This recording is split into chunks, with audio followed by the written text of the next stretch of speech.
Andor Season 1, Episode number 7. Ladies and gentlemen, we're here to next week's episode of Andor. Last week, we finished up the heist arc, and by God almighty, what an arc it was, man. The way we ended it, damn near everybody died, bro. The only survivors, obviously, Cinta and Vel, and then obviously we know, Cassian, he survives because we know what happens to him at the end of Rogue One, but damn near everybody on the team was lost, man. The one that hurt the most was definitely Nimic.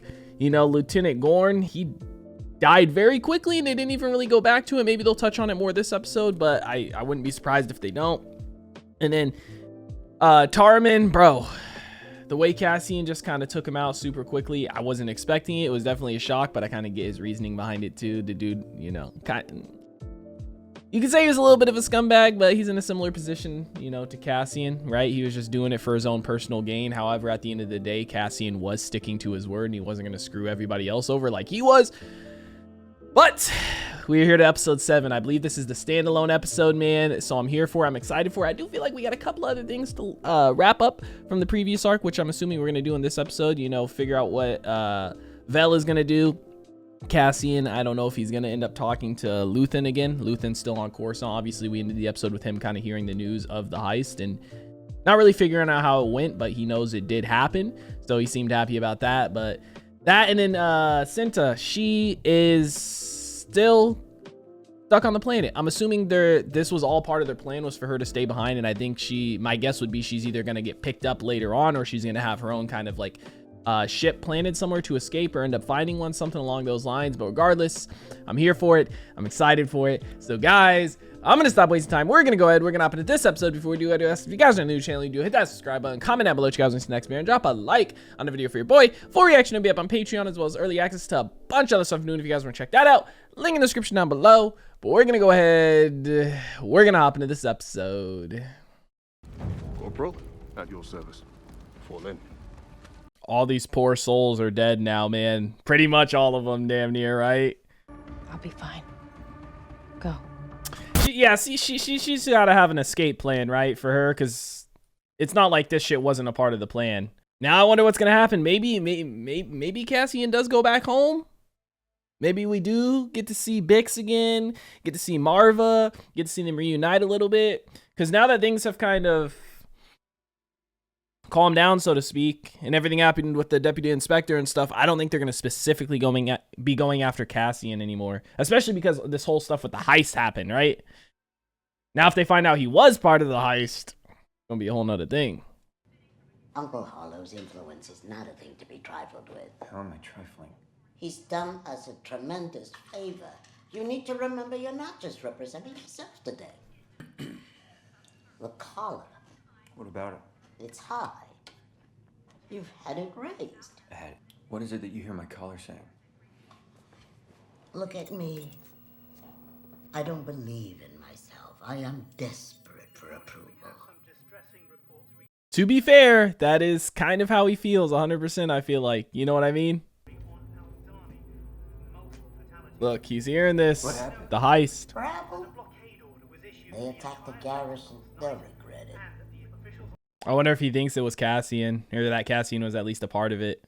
The Emperor will be convening an emergency session of the Senate to propose a legislation package of bills and amendments that will free our hands in all matters of surveillance, search, and seizure. So they can do whatever the fuck they want. Any criminal act with even indirect effect on the Empire will henceforth be branded a Class 1 offense. All outstanding fines and levies are to be paid in full. You're not pleased. Bro, this is fucked up shit. It's gonna make people more mad. We're treating what happened at Aldani like a robbery. What would you call it? An announcement. Saying that the rebels are here, kinda, right? The thing is, bro, you take away the rights of the citizens and you do shit like this more and more, it's just gonna cause them to want to join the rebels more, right? Like, all that shit he just mentioned, it's too much. I warned you when we started. You told me we were building a network. What were my words? This is something else entirely. Turning back will be impossible. You knew where this was going. You see how he changed? It's so good, man. The actor. Just straight face talking and then a smile. The Empire has been choking us so slowly we're starting not to notice. Mm. The time has come to force their hand. Ooh, that's a good line. There will be no rules going forward. If you're not willing to risk your conscience, then surrender and be done with it. We need every credit we can get our hands on. Let me know how the meeting goes. I'm afraid I won't be taking either of these pieces this morning. I'll have some new things coming in very, very soon. So good, just the changing. It's like he's switching personalities, literally.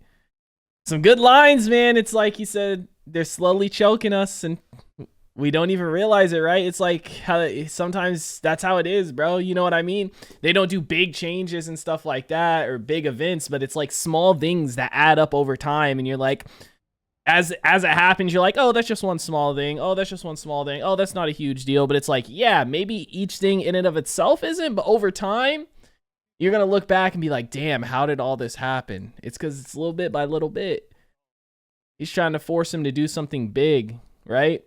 I need a multi-sector data blend going back 2 years. The survey pool is Imperial naval bases and repair facilities. I want a record of all missing avionics, comm, navigation, and targeting equipment. This report kept confidential, and a copy sent exclusively to my office.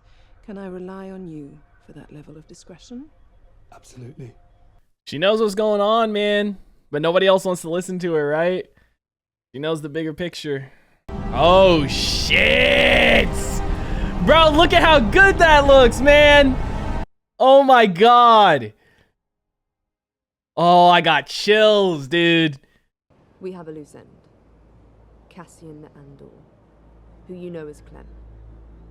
You need to find him. Find him? We can't have him walking around with Luthen in his head. Kill him? We'll send you what we have on him. Bro. Velma, yo, you know, Cassian ain't a man you want to chase or piss off, bro. You might end up getting killed yourself if you fuck around and find out. Shit.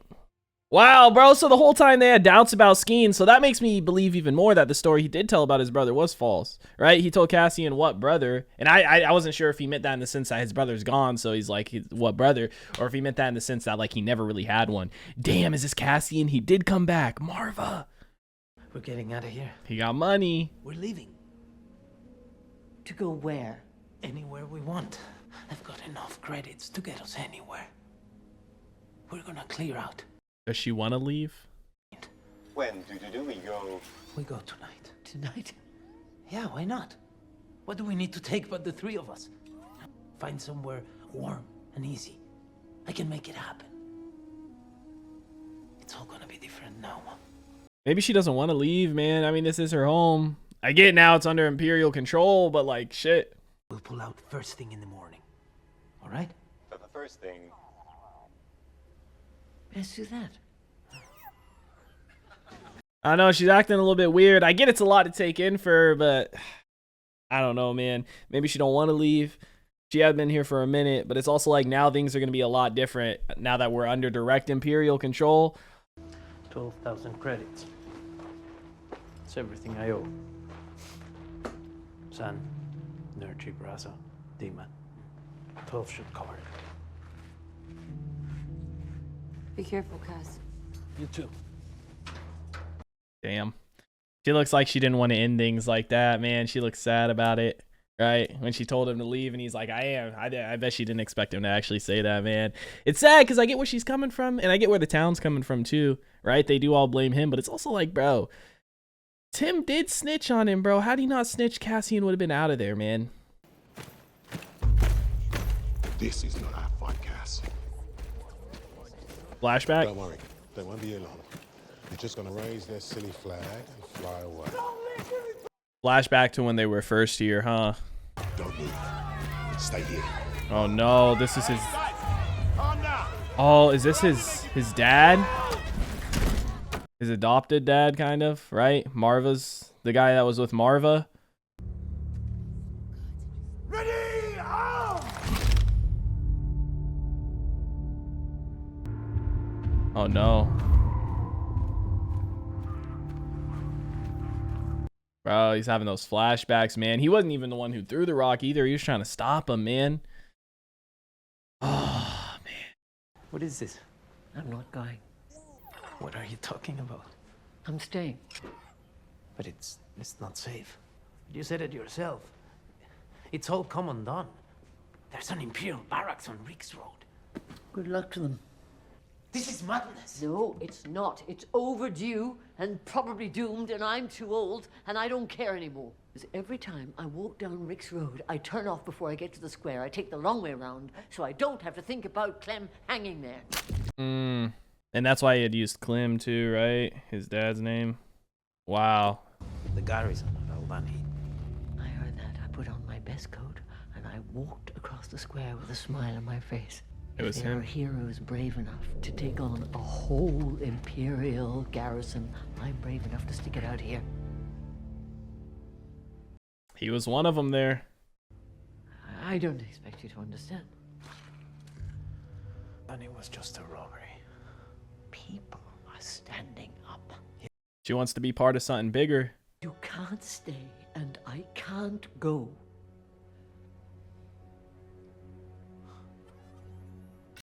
He's got to leave. Can I speak now? No! Tell me you understand. I don't. And just one more thing, just... Stop searching for your sister. It's a fantasy. She knows she's dead. There were no survivors on Canary.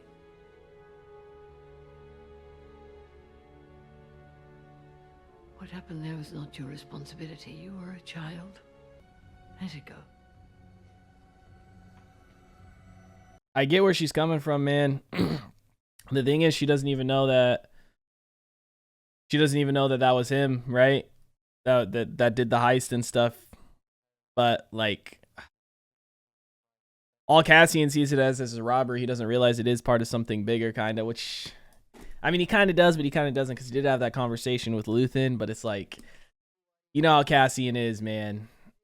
I believe our sector protocols, as described in the ISB Code of Conduct, are being violated by Supervisor Miro, and that this overreach, for which she was previously reprimanded, risks compromising Imperial safety to a degree that silence is no longer possible.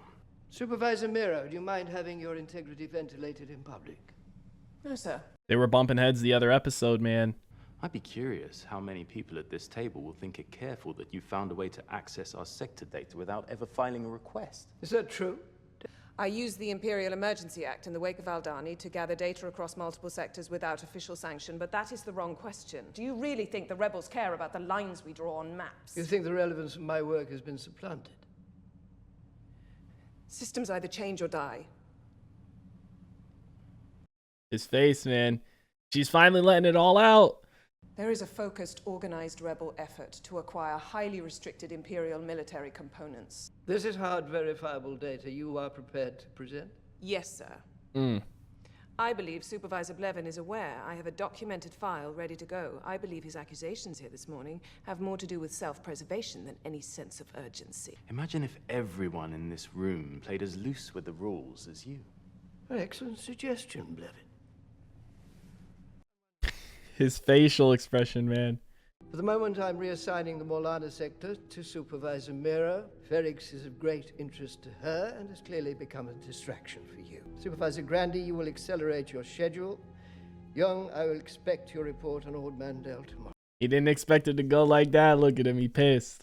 I mean, we know she's right? But they don't.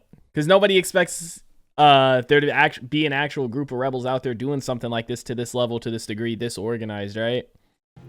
Well played. Thank you, sir. Watch your back. Where's this? Feel like we just switched to a whole new show or movie. The music, the vibes, everything. This place looks awesome. Is this where Cassian came? Keith. I'll be out in a minute. Using another fake name, Keith.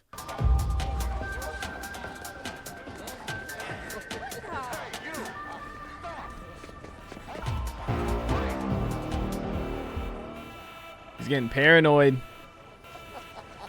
He's like, are they after me? What do you think you're doing? Excuse me? You keep looking around. Just trying to figure out what's going on. You a part of it? Part of what? Don't play dumb, or you've been running. Why would I be running? Because you're a part of it. Part of what? I'll ask the questions. Wait, no. Oh I shit. don't know anybody here. I'm a tourist. Fucking security droid. I'm just going to the store. It's right there. You need to calm down, sir. Droid assistance, please. Are they gonna be able to recognize him? Bro, so menacing in live action, right? No, this is great. Hang on to this one for me. I want to check the shelter. Boy, he got yoinked.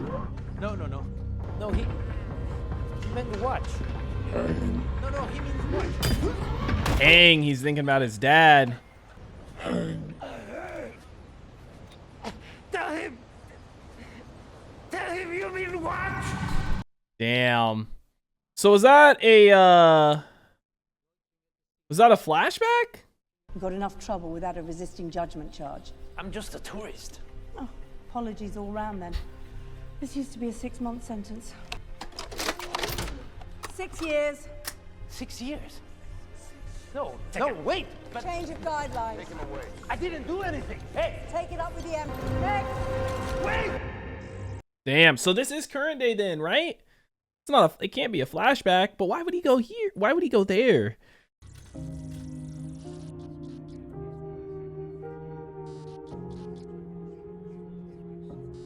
Damn, bro. She said it used to be a 6-month sentence and now it's 6 years. Talk about a fucking jump. Bro, this is the definition of rat race. Look at that. Oh my gosh. Wow, that's the end of the episode, dude. Come on, man. Oh. Andor. Season 1, episode 7 is in the books, ladies and gentlemen.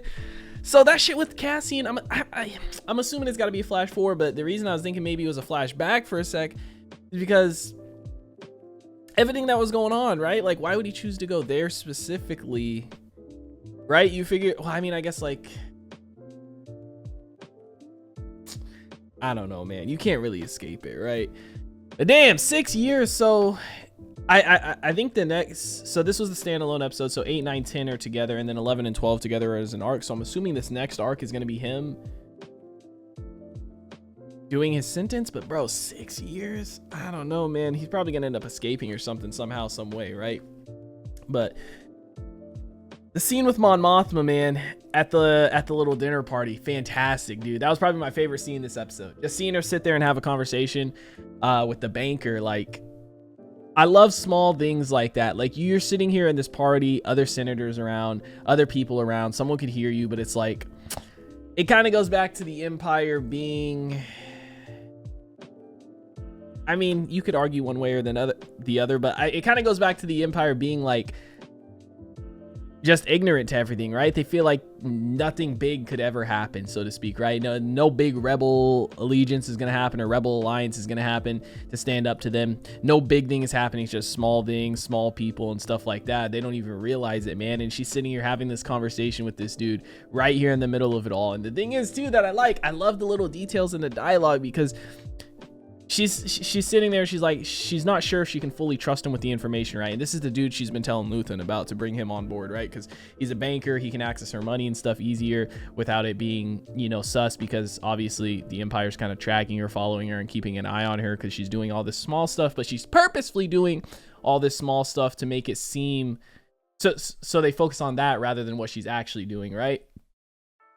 And he gives that little kind of piece of information out there. He's like, is it political or personal? She's like, political. He's like, oh, to be honest, we probably don't share the same political views, you know, insinuating he kind of doesn't like the Empire and stuff. And when she heard that, you knew that was kind of her key to be like, okay, I can probably trust him. We can probably be on the same page. And she didn't fully tell him what the money is going to be for either, even though he asked. She didn't fully tell him, but he can probably piece together at least somewhat of an idea of what it's going to be used for, right? Not specifically for like a huge rebel alliance or anything like that, or to what degree, but he can probably piece together what it's going to be used for in a sense, which is cool to see. That was one of my favorite scene this episode, 100%, and one of my favorite scenes in the show thus far. But I mean, was gonna say, I feel like I thought we were gonna wrap more stuff up from last episode, but I guess we kind of did, right? With Cinta, like we kind of seen what she was doing. She got off on her speeder, and she's still got her own kind of parts of the missions to do. It seems like the person that Vel met up with, I think, is the assistant in Luthen's shop. She looked a lot different. Maybe it was her, maybe it wasn't. It's kind of hard to tell, because like you can change. They changed their look so much. Like Vel, you could tell it was her, but it's also like you could mistake it for not being her, I feel like, because she looked so different on Coruscant than she did on the mission. You know what I mean? When she was all dressed up, hair done, and everything like that. So, but I think that was the person she met up with, and she was saying, you know, that Cinta, she still has her order. She still has like her part of the mission that she needs to do. She's following what she's supposed to do, right? And the fact that they mentioned, you know, Nimic, Tarman, Lieutenant Gorn and stuff, and then she specifically said we had our doubts about Skeen. So the entire time they didn't know for sure, but they aren't exactly surprised to find out what Skeen did, right? Because I'm assuming she reported back and told them what happened. Like she probably told them that Cassian killed him, yeah, but also what Cassian, you know, had told her about Skeen, that he was going to take the money. So they just weren't even surprised about it, man. It's like they were so worried about bringing Cassian on, but then you have somebody like Skeen on there who you have a pretty good idea that he's not really there for the reasons he says he's there, which, I mean, I guess it's kind of similar to Cassian, right? Like you're hiring Cassian for money. He's not really doing it for the rebels, so to speak, right? But it's like with Cassian, he did his research. I mean, you kind of figure they probably did their research on Skeen too, but I don't know. It's kind of a weird situation, but I love the little details. Like they mentioned that they're not even surprised. Like Vel, when the girl she was mentioning everybody, she mentioned everybody but Skeen, and then Vel specifically pointed out, like, and what about Skeen? And they were like, we had our suspicions. You know, it's like, it's just a cool little detail to throw in there, man. I love seeing small stuff like that in shows, but fantastic episode, man. Marva, I get where she's coming from.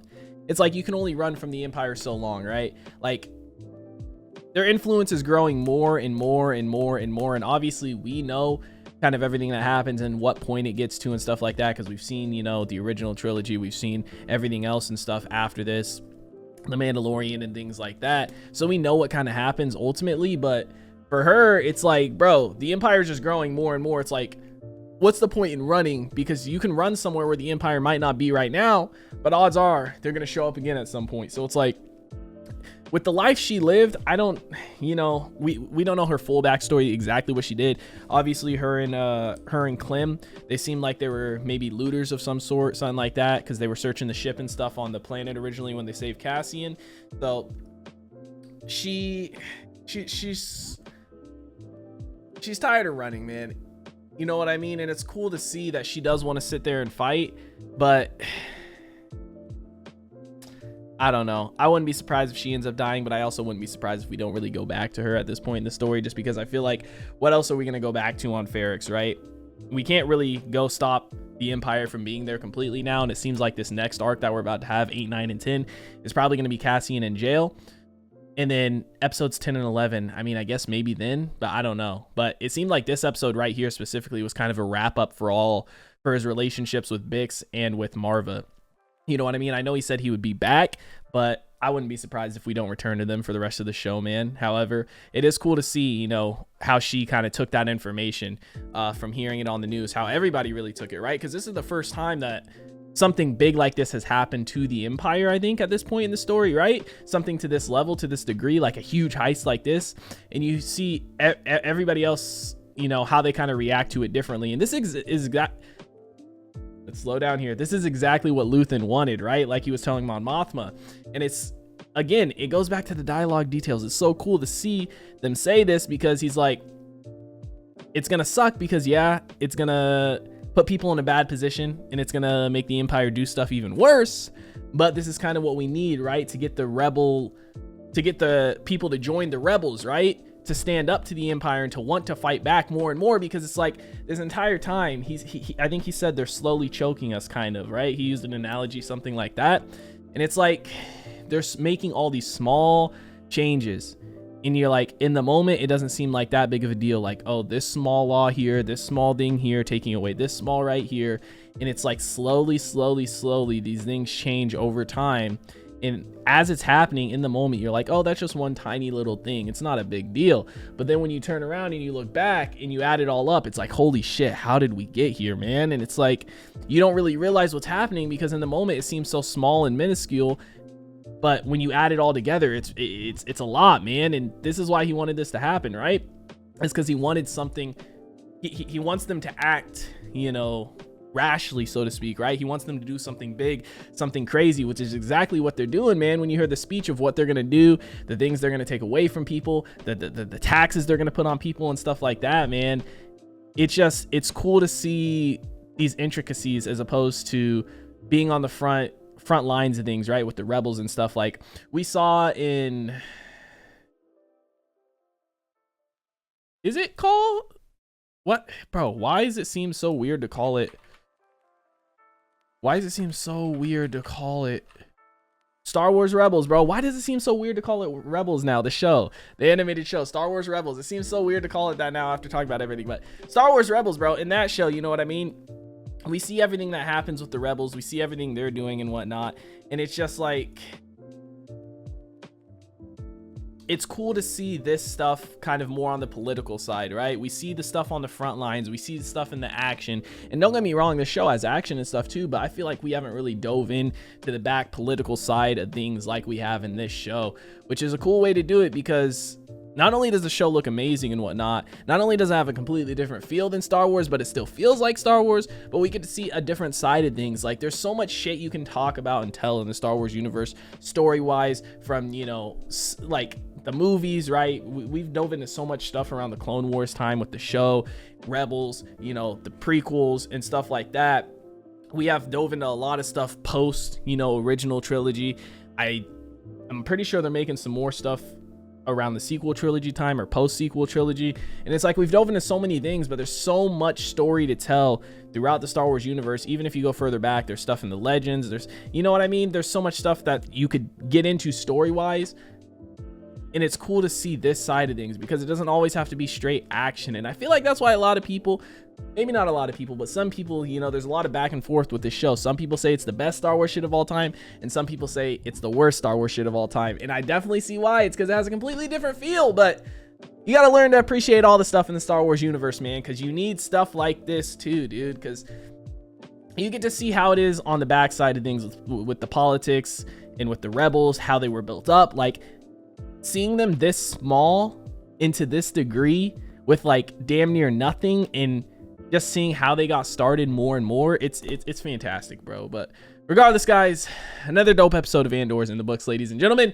Let me know what you guys thought about it in the comment section down below. Like always, if you guys did enjoy this reaction video, make sure to leave a like if you guys are new to the channel. Hit that subscribe button. Full reaction will be up on Patreon, as well as early access to the next 2 episodes if you guys want to check that out. Link in the description down below. I hope you all have a wonderful day, and I'll see you in the next one. What is going on, guys? I hope you all did enjoy that video you just checked out. If you did, make sure to drop a like and comment down below what is something you guys want to see me react to next on the channel. I want to give a couple quick shout outs to some of my highest tier supporters over on Patreon, man. Shout out to the homie That's So Gordo, the homie Alexander Collins, and the homie Christopher Larimer. Your guys' support is much appreciated. If you guys haven't already and you do want to join the Patreon family, the link is on screen right now, as well as in the description down below. You get early access to a bunch of videos up to 2, sometimes even 3 weeks in advance, full-length reactions, and you get to participate in polls to help decide what we do and what we react to on the channel. But I hope you guys all have a wonderful day, and I'll see you in the next one.